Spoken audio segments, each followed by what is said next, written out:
Kalian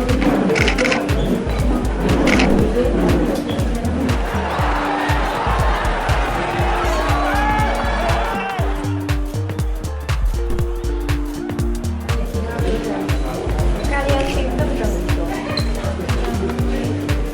Jadi aku mau rencana pondok.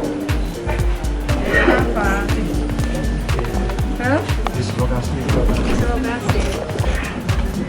Kamu kelas berapa kan? Udah lulus SMA. Ya, insya Allah nanti kita akan masukkan data untuk menerima bantuan sosial setiap bulan untuk anak yatim. Untuk jaminan pendidikan sendiri gimana, Bu? Seperti apa, Bu? Ya, teman-teman ini kalau Tagana itu kita udah latih untuk bagaimana mereka melakukan untuk healingnya. Nah, di sini udah jalan sepertinya anak-anak Tagana, tapi ke Malang kemarin kita bantu psikolog, kita datangkan psikolog 30 psikolog dari kami, dari Kementerian Sosial.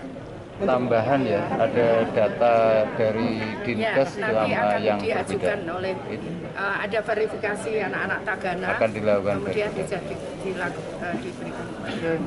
Oke? Ya.